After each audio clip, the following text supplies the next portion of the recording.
everybody, it's Jeff here from JazzWire. Welcome to Guided Listening this week. Hey, if you haven't yet, I would love for you to take a look at JazzWire. Sign up for the 30-day free trial.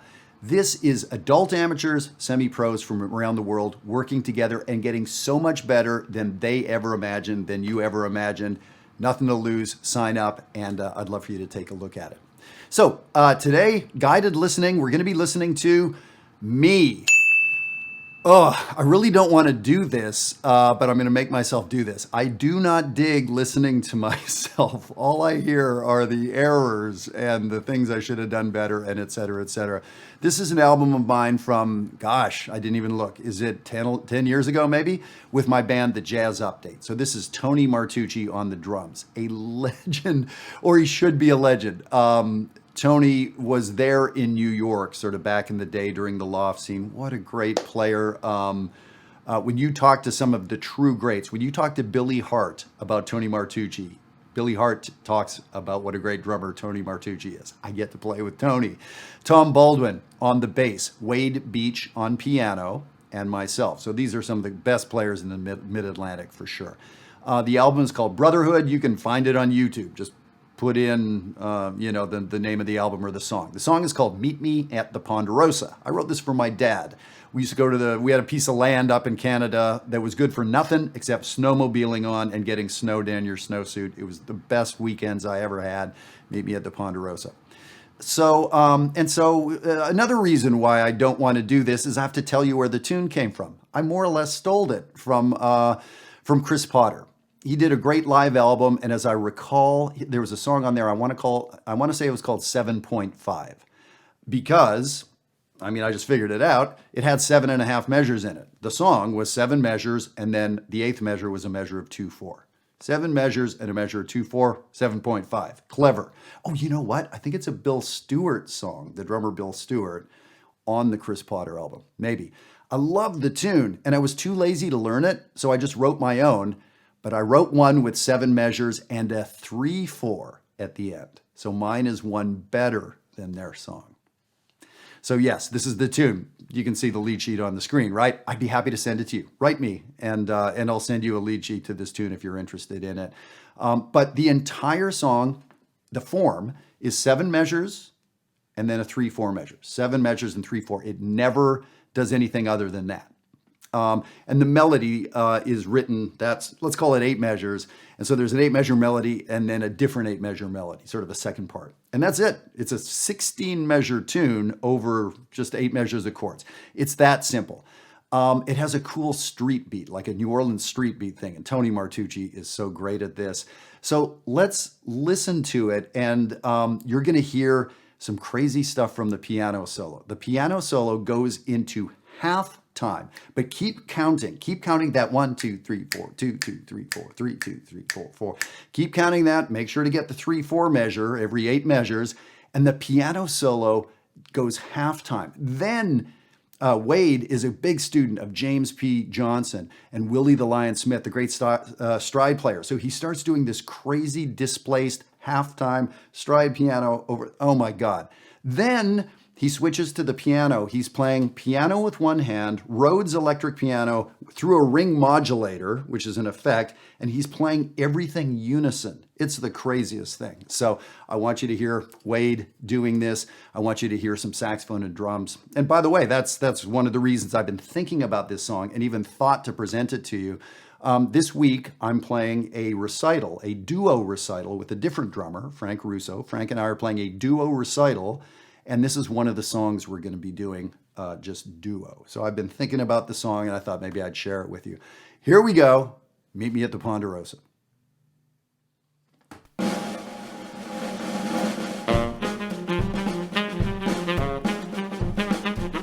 5, 6, 7, 1 2 3 1.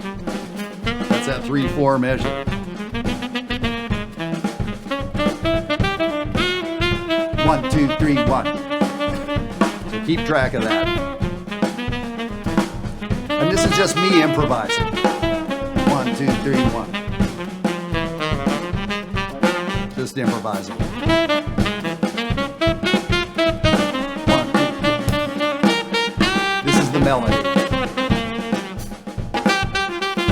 great groove, isn't it? Tony. Second part of the melody. Here's the melody a whole nother time. One.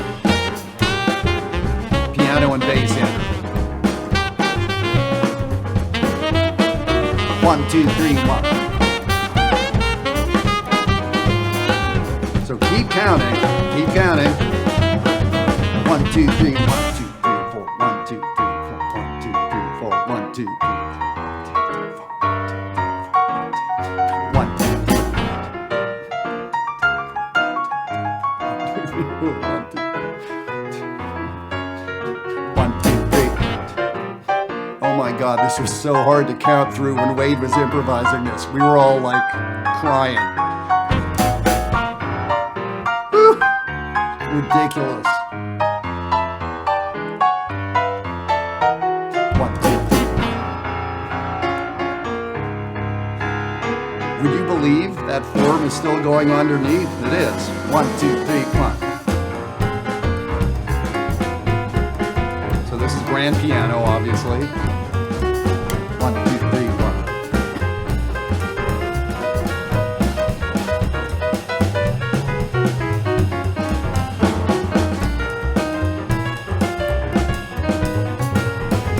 Quoting a monk tune, Mysterioso there.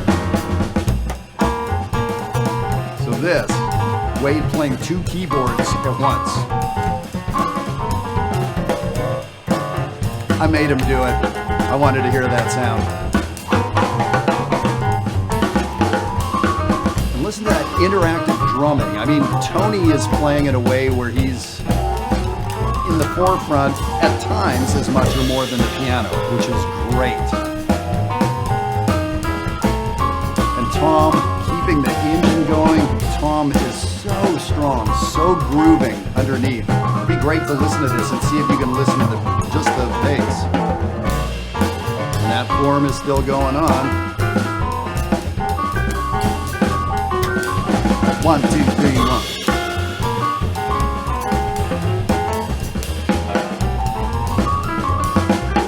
1, 2, 3, 1. Woo.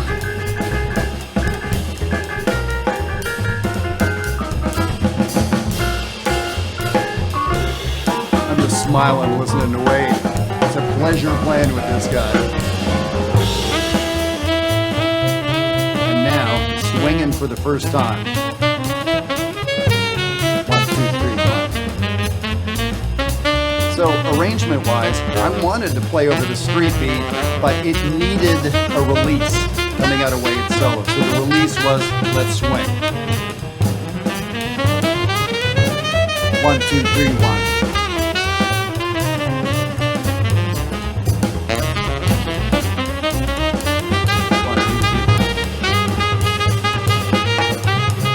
Here, I'm trying to play with Tony. I'm trying to play in a rhythmic way to get him with me, and he's right there.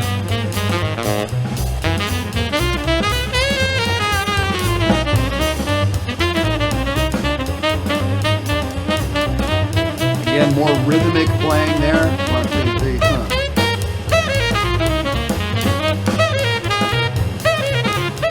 Blues scale. Never go wrong.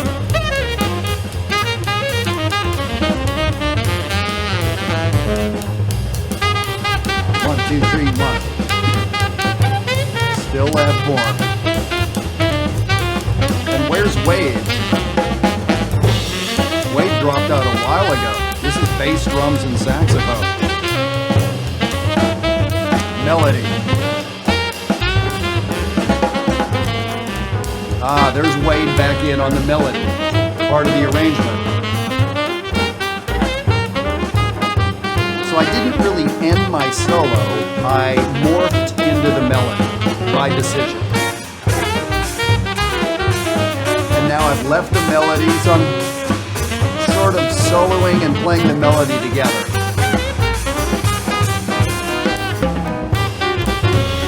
Still a form. 1, 2, 3, 1.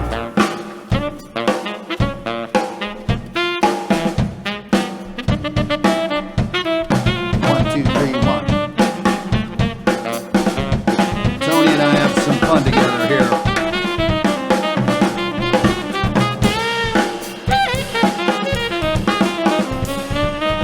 love playing saxophone and drums.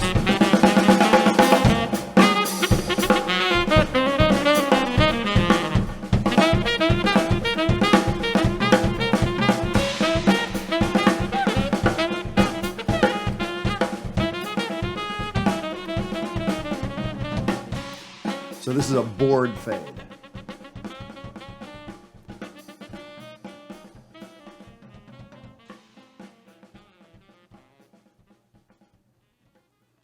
So when we would play that tune live, we would, of course, do a natural fade, right? I'd give it a little cue and we'd end with that 1, 2, 3, 1.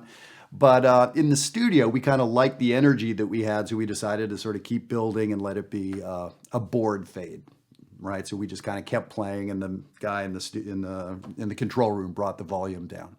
So yeah, so when we listen to, how should I put it? I don't get how anyone listens to jazz if you're not a jazz player, right? Like, how can you watch football if you don't know anything about who has the ball or what the rules are or what the numbers on the field mean or why is that guy running that way or why did he just catch the ball? Woo, why did that guy get smacked? Right? That can't be enjoyable. It's random things happening, right? So with jazz, the more we understand about it, the more fun it is to listen to, right? When we know the rules of the road. One of the biggest things is form. What is the form? So when I'm listening to Miles Davis play My Funny Valentine, I'm very aware of the form of the song, and I'm trying to be aware of the harmony. What measure is he in? What's the chord that he played that cool thing over, right? Somebody just said something cool. What was it relative to? What were they talking about, right? As opposed to just hearing cool sounds wash across your ears. Ooh, that was a nice word. Well, no, what did they mean? What was the context? What made them say that? It's deeper, deeper, deeper, right? So I'm always stunned by non-musicians who love jazz, and I get it. They love the communication, they love the fun, they love that it's being created in the moment. I get it. But knowing the rules of the road. So this song, so now go listen to it. You can find it on YouTube, as I said. Meet Me at the Ponderosa, Jeff Antoniuk. And see if you can follow that 7 measures and a measure of 3, 4. It never, ever once stops. Through the crazy stop time, through the stride piano, through the street beat, through me playing over swing, through Tony and I playing saxophone and drums duo. It never stops. So just that, being aware of that is sort of a big deal. So I hope you enjoyed that. I never in my life thought I would do a guided listening on, me or my group, but I'm really proud of that band, the Jazz Update. We still play together, and amazing playing. It's a fun tune that came out well, and I thought it'd be interesting to make you sort of aware of the form. And when we're listening to non-standard music, such as Jeff Antoniuk writes, I'm not Jimmy Van Heusen or whatever, I have to invent the form. So I decided to steal, essentially, from Bill Stewart, this cool idea of an entire song that's just based over 8 measures.